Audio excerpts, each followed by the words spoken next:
मेरे बहुत ही प्रिय और बेहद सम्मानित साथियों, हृदय की असीम गहराइयों से अभिनंदन, बहुत बहुत हार्दिक स्वागत। साथियों, प्यार हुआ परंतु इकरार नहीं, इस पर विशद चर्चा चल रही है। प्रत्येक लग्न की हम चर्चा कर रहे हैं। आज इस एपिसोड में हम चर्चा करेंगे सिंह लग्न के जातक या जातिका के बारे में कि उसके जिंदगी में प्यार को लेकर के कैसी कैसी परिस्थितियां निर्मित हो सकती है। जन्म कुंडली का हम सहारा लेंगे, ग्रहों की स्थितियों का हम सहारा लेंगे। यदि आप अपने लग्न से संबंधित एपिसोड देखना चाहते हैं तो यहाँ आई बटन में हमने उसका भी लिंक प्रोवाइड किया है, वहां जाकर के आप देख सकते हैं। तो साथियों, प्यार के कई रंग होते हैं। कई बार ये एक तरफा होता है, कई बार ये सफल होता है, कई बार ये असफल होता है, कई बार ये सफल होकर के असफल हो जाता है, अर्थात विवाह होकर के फिर टूट जाता है। जिससे आप प्रेम करते हैं उसको आप पा भी लेते हैं, परंतु आगे फिर उसको आप दाम्पत्य की गाड़ी को ठीक से नहीं चला पाते। उसके कई कारण होते हैं। तो साथियों, इस पर हम विस्तार से चर्चा करें इससे पहले एक बेहद जरूरी सूचना कि हम हमारे प्रत्येक एपिसोड के अंत में किसी न किसी जातक के प्रश्न का उत्तर देते हैं, और ये जो प्रश्न है ये हमें प्राप्त होते हैं आप लोगों के ही द्वारा YouTube कमेंट के माध्यम से। तो आपको जब भी अपना कमेंट लिखना हो उससे पहले आपको लिखना है #आचार्य चंद्रकांत, और इसके बाद में आप अपना कमेंट लिखिए। और साथ ही इसी एपिसोड से संबंधित एक बेहद आसान सा प्रश्न इसी एपिसोड के अंत में आपसे पूछा जाएगा, उसका सही उत्तर साथ में लिखा होना बहुत जरूरी है। तो आइए साथियों, जन्म पत्रिका का सहारा लेते हैं। साथियों, ये जो आप एक जन्म पत्रिका देख पा रहे हैं ये है सिंह लग्न की जन्म पत्रिका, क्योंकि 5 नंबर का जो अंक है वो लग्न में ही लिखा हुआ है। लग्न में 5 नंबर से शुरुआत प्रारंभ हो रही है इस जन्म पत्रिका का, इसलिए हम इसको कहेंगे कि ये है एक सिंह लग्न की जन्म पत्रिका। साथियों, सिंह लग्न में एक बहुत बड़ा विरोधाभास है जीवन साथी की स्थिति को लेकर के, क्योंकि सप्तमेश इसमें लग्नेश का परम और नैसर्गिक शत्रु होता है। तो बहुत सारे मामलों में निश्चित तौर पर चाहे प्रेमी प्रेमिका हो, पति पत्नी हो, इनकी आपस में बहुत ही कम बनती है। कुछ बहुत ही रेयर स्थितियां होती है जिसमें ये बनती है। और रहीम दास जी का जो दोहा है वो सिंह लग्न पर बिल्कुल सटीक बैठता है कि रहीमन धागा प्रेम का मत तोड़ो चटकाए, टूटे से फिर ना जुड़े, जुड़े तो गांठ पड़ जाए। ये प्रेम को लेकर के हमेशा द्वंद्व और दुविधा में ही रहते हैं। कई बार ऐसी परिस्थितियां निर्मित हो जाती है कि ये स्वयं ही अपने प्रेम संबंध का पटाक्षेप कर देते हैं, उसको समाप्त कर देते हैं, और बाद में जाकर के इनको लगता है कि ये जो मैंने कार्य किया है ये गलत किया है। परंतु फिर वही बात कि टूटने से धागा जुड़ तो जाएगा परंतु उसमें एक गठान पड़ जाएगी, जो गठान ताउम्र बनी रहेगी। साथियों, आज कुल हम 7 स्थितियों की यहां पर चर्चा करेंगे। सबसे पहली जो स्थिति है वो है पंचमेश गुरुदेव और सप्तमेश शनि। यदि इनका किसी प्रकार से कोई संबंध न हो तो बेहतर है, क्योंकि ये दोनों भी आपस में कोई ठीक संबंध नहीं रखते।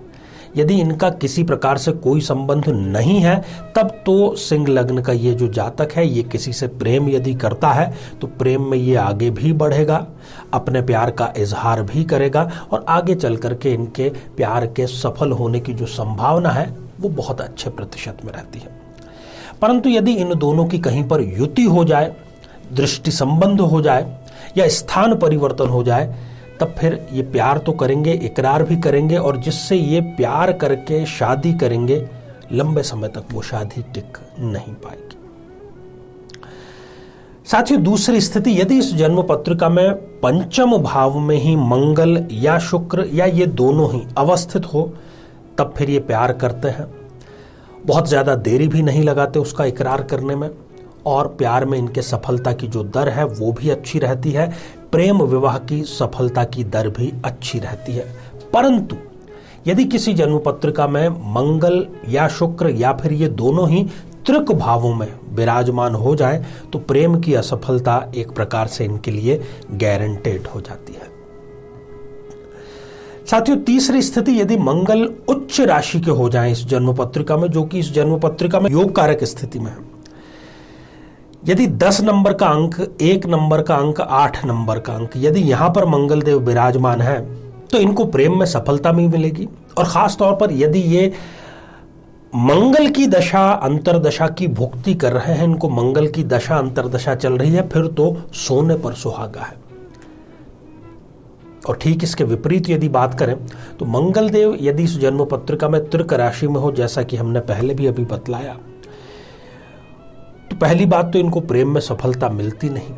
यदि प्रेम में इनको सफलता मिल जाती है तो दाम्पत्य जीवन में उसी प्रेम विवाह के बाद में उस प्रेम विवाह को टूटने की कगार पर आकर के खड़ा होना पड़ता है। साथियों, बात करते हैं चौथी स्थिति की, बात करते हैं चंद्रमा की। चंद्रमा जो कि इस स्थिति में द्वादश भाव का 12th हाउस का लॉर्ड है, अच्छा नहीं माना गया है, परंतु हमारे मन और मस्तिष्क का ये स्वामी है, खास तौर पर मन की भावनाओं का, इमोशंस का। तो चंद्रमा यदि उच्च का है या फिर वो स्वग्रही है, 2 नंबर का अंक जहां पर आप लिखा हुआ देख रहे हैं, वहां पर यदि वो उच्च का होकर के विराजमान है या अपने ही घर द्वादश भाव में है, पहली स्थिति जो कि दशम भाव में स्थित होने पर है वो ज्यादा बेहतर है। दूसरी स्थिति जो कि द्वादश भाव में बैठने की हम कह रहे हैं वो थोड़ी सी कम ठीक रहेगी, परंतु इन दोनों ही स्थितियों में चंद्रमा इनको फेवरेबल रहता है और ये प्यार में जाते भी हैं, प्यार में सफल भी होते हैं, विवाह भी संपन्न करते हैं और अच्छी संभावना रहती है कि ये अपने प्यार को सफलता दिला सके। परंतु यदि चंद्रमा छठे या 8वें इन दोनों में से किसी भाव में विराजमान है, तब फिर ये जाकर के प्रेम में धोखा, और प्रेम में एक बार नहीं लगातार धोखा इनको मिलता है। साथियों, यदि इस जन्म पत्रिका में लग्नेश सूर्य और पंचमेश गुरु इन दोनों की युति हो, खास तौर पर केंद्र या त्रिकोण में, तो इनके लिए प्रेम भाग्योदय कारक होता है। प्रेमी इनके जीवन में आकर के एक बहार, एक सफलता, एक सौभाग्य लेकर के आता है। परंतु यदि ये युति नहीं है, फिर वही इसका हम ठीक उलट ले सकते हैं कि प्यार करने का या तो इनको मौका नहीं मिलता, ऐसे अवसर नहीं मिलते, या ये प्यार में असफल होते देखे गए हैं, अपने प्यार को ये जाहिर ही नहीं कर पाएंगे। साथियों, अगली स्थिति है नवम भाव को लेकर के। यदि इस जन्म पत्रिका में नवम भाव में कोई भी पाप ग्रह है, जैसे कि राहु, केतु, सूर्य, शनि या मंगल पाप या क्रूर ग्रह जिन्हें हम कहते हैं, तब फिर ये प्यार में सफलता की दर बढ़ा देगा। ये प्यार करेंगे, इकरार भी करेंगे और उसका पूरा फल भी इनको सौभाग्य के रूप में मिलेगा। परंतु यदि नवम भाव में शुभ ग्रह हैं, जैसे कि शुक्र, गुरु, बुध या चंद्रमा, तब फिर ये इनके प्यार की जो सफलता की दर है उसको घटाने का कार्य करते हैं। साथियों, अंतिम जो स्थिति है वो शुक्र को लेकर के है। यदि इस जन्म पत्रिका में शुक्र किसी भी प्रकार के पाप ग्रह से यदि युक्त है, राहु, केतु, शनि के साथ में है, तब फिर वो प्यार में इनको डालेंगे भी, प्यार में गिराएंगे और ये प्यार में आगे बढ़कर के प्रेम विवाह संपन्न भी करेंगे। परंतु वो प्रेम विवाह संपन्न होने की संभावना बहुत कम रहती है। और यदि इससे भी थोड़ी सी बदतर स्थिति की बात करें तो शुक्र यदि अकेला विराजमान है या फिर वो त्रिक भावों, खास तौर पर छठे या 12वें भाव में विराजमान है, तब भी प्रेम विवाह में असफलता की दर यहाँ पर निश्चित तौर पर देखी जाती है। साथियों, इन जन्म पत्रिका और इन ग्रहों में खास तौर पर ग्रह यदि 0 या 28, 29 जैसी अंतिम डिग्रियों के हो जाए, तब फिर ये पूरी तरीके से फलीभूत कुछ भी नहीं हो पाएगा, क्योंकि ये प्रभावहीन स्थिति में ग्रह आ जाएंगे। तो आइए साथियों, अब हम बढ़ते हैं आज के हमारे कमेंट के चरण की ओर। साथियों, आज हमने कमेंट शामिल किया है नीलम जी का, जो कि उन्होंने लिखा है झुंझुनू राजस्थान से। आपने पूछा है कि आपका विवाह कब संपन्न होगा। देखिए, आपकी जन्म पत्रिका में सप्तमेश मंगल जाकर के छठे भाव में विराजमान है और इसी जुलाई से पहले पहले आपका संबंध जो है विवाह का वो तय हो सकता है। ढेर सारी आपको शुभकामनाएं। तो साथियों, अब आज का बेहद ही आसान सा प्रश्न। आज हमने चर्चा की सिंह लग्न की, तो सिंह लग्न में पंचमेश कौन सा ग्रह होता है। साथियों, आप सभी स्वस्थ, समृद्ध और शांतिपूर्वक जीवन व्यतीत करें। नमस्कार। जीवन में किसी समस्या का सामना कर रहे हैं, जैसे कि शादी में देरी होना, पति पत्नी में मनमुटाव या तलाक तक की नौबत आ जाना, संतान का प्राप्त न हो पाना, नौकरी या धन प्राप्ति में बाधा आना, जीवन के प्रत्येक क्षेत्र में किसी न किसी प्रकार की बाधा आना, तो आज ही अपनी जन्म पत्रिका का संपूर्ण विश्लेषण करवाएं और पाएं समस्या से सदैव के लिए मुक्ति।